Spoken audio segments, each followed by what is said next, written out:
Greetings and welcome back to the workshop. Yes, we are in the workshop again. Now today is Sunday the 13th of October and I have to get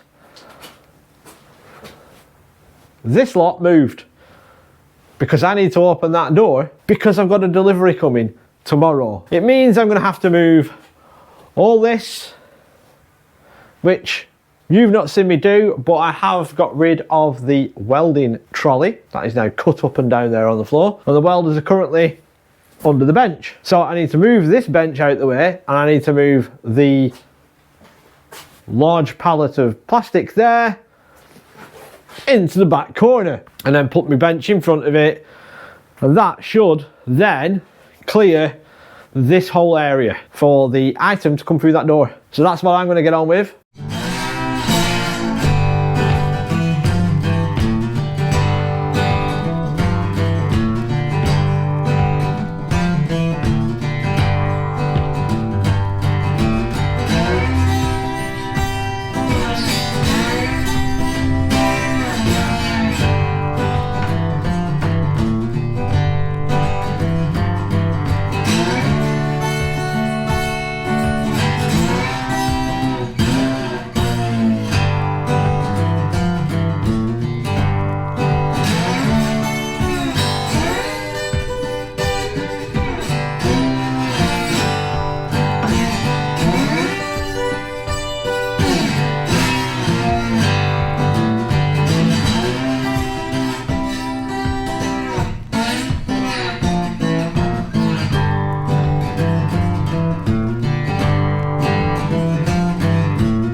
Everything's moved. Obviously, the steam engine's hidden under there. The bench has now moved up this way a bit. But over here is now empty, ready for the delivery of the item, which you will see. Not much time for you to wait. For me, a few hours. I hope I've not made a big mistake in what I'm doing because it's kind of replacing something. But you will find out more in a few short moments. I'll see you tomorrow.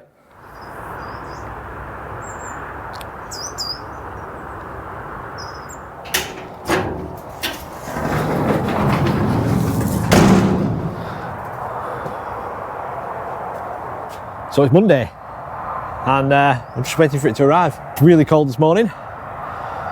I don't know if you can see my breath today, but yeah, we had a big temperature drop.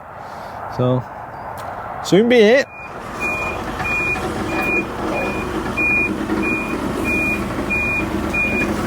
Hey there, Simon. Stop there. Right, run us to that way, touch.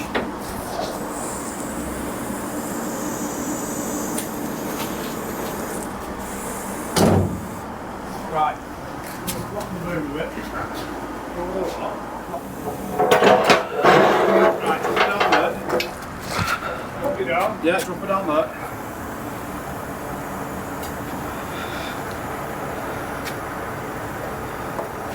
Right. Out.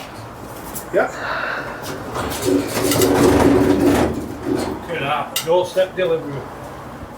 Now, you know, in the last episode I said the workshop was going to look a bit different. Well, yes. It's looking a little more crammed with this small machine. Yes, this is the Warco GH1440, which means gear head, which means it's got gears in the head. She has a 13-inch swing when you remove the gap out of the bed. She can turn a metre long, because you know we're going to make something that long. But you never know, we might do. She's approximately 24 years old, according to the paperwork, because I have all the paperwork for this machine. And as you can tell, she is a little bit dirty, which at the minute I'm not worried about, because being in this room, this is the rusty room. So as much oil as is over it can stay all over it. I am going to cover it up with some sheeting. I've got some plastic sheet to put over the top of it to hopefully reduce the dew dropping down on the tops. It has a 3 horsepower 3-phase motor, because this machine is 3-phase, but as you already know, this workshop isn't 3-phase. So we're going to have to do some electrical trickery to make this run on 240, which is most likely going to involve a variable frequency drive. But I have to dig into the machine to find out all the switches and functions, which I've already been looking at the paperwork and figuring out. It's looking like we're going to have to pull most of that out, but I'm hoping to reuse all the switches, because unlike the Harrison, I want all the buttons, the emergency stop, the jog, this here is the forward and reverse.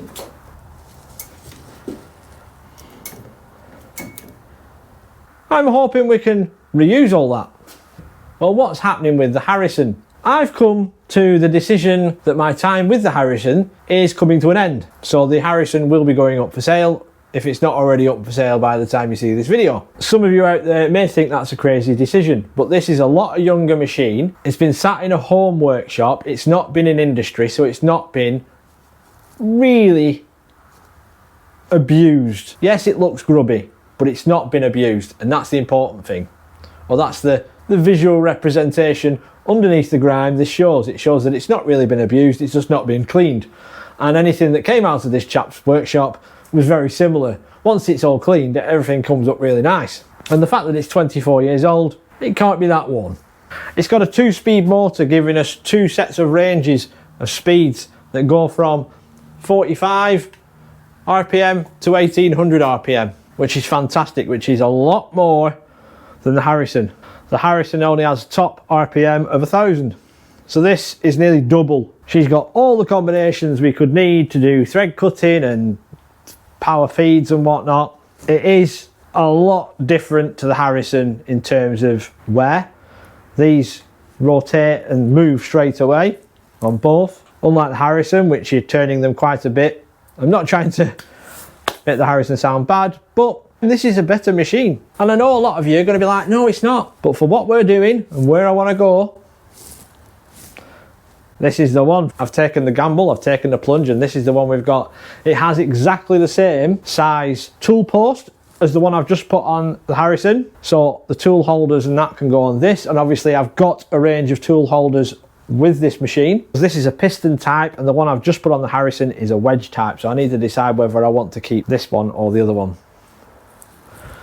They literally look like they have come out the same factory, very similar. I think it's going to take a little bit of elbow grease to get this back to a nice condition, but I can do that. It does have a working coolant pump, which unfortunately is 3-phase, so we may have to swap that out for a 240 volt one, because we want coolant. Yes, we want coolant, because like I said, I've got plans. So the machine has one of those really fancy foot brakes. I know it's an electrical switch one, but it doesn't half look fancy. It's got a light, a 24 volt light, but it's got a light. Now, the previous owner, who is sadly no longer with us, added this little piece at the back to store his tool holders.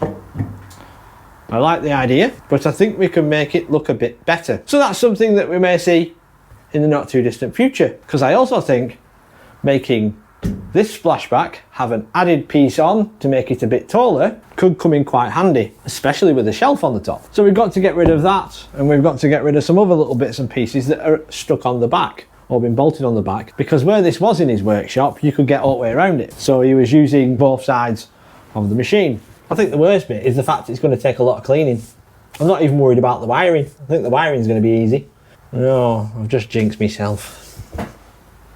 I had it wrong before. At the beginning, when I said it had a 13-inch swing. Well, it does have a 13-inch swing with the gap in. If you take the gap out, this machine actually has an 18-inch swing, which is huge. So we'll have a little quick look and see what extra bits I got with it. The machine came with this red box, this black box, and some other bits behind me, which I'll show you the other bits in a minute. So in the red box, there's not very much, but what is in there are some empty boxes. Obviously those were for some centres that are no longer present. Some gears, obviously to change for thread cutting.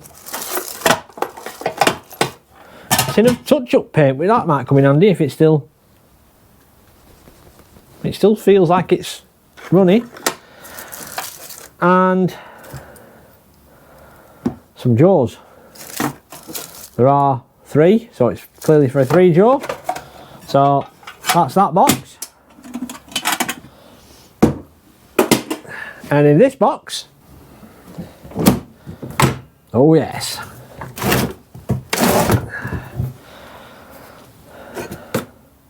we've got the guard, which we're going to put back on, because once we get coolant running, we'll definitely need that back on. We've got the 4 jaw. That is heavy. We've got what looks like a homemade steady. Looks like it's been made from a kit. We've got another steady. That's the one that came with the machine.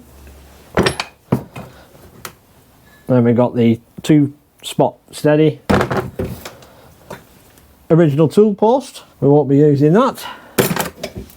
Chuck keys. And at the back, a 3 jaw chuck. Jaws in the box are for this chuck, to swap that back round, which we will most likely be doing. And in here there is a revolving centre, which I don't know what he's done with it, but it is completely knackered. So I don't think we'll be using that.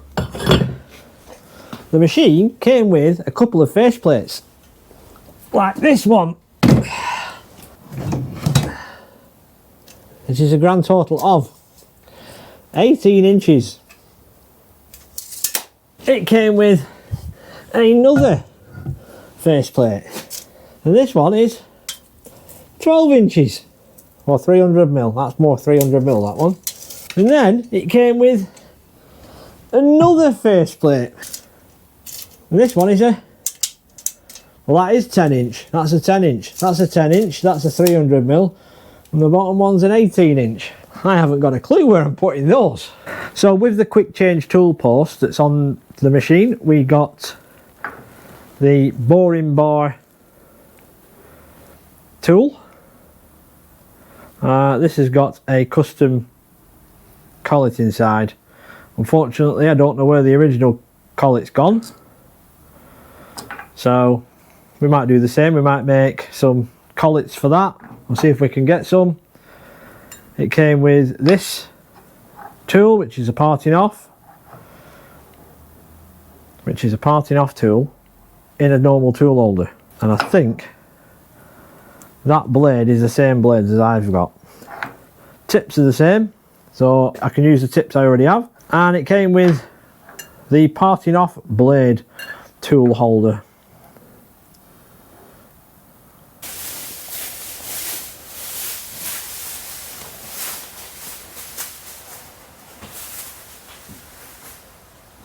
So there we are, new addition to the workshop. In the next episode, we will dig into the electrics and see if we can get this running in this workshop, which will be great. First off, I need to thank my friend Chris for storing this at his workshop for a while until we could get it all moved and shifted. And a huge thank you to my brother, who went above and beyond and got this shifted using the equipment at his work. So thank you very much, you're a star. If you like what you see in the videos and you haven't already, then please do think about giving the channel a subscribe. And don't forget to click the notification bell and you'll be notified when we next release one of these fabulous videos, which could be on machines, it could be on machining, it could be on steam engines, it could be on a multitude of interesting things. And don't forget to click the like button, and that'll help this video and all my others share around to like-minded folk. And with that, I'll see you in the next one. Laters. Can't wait to get this running.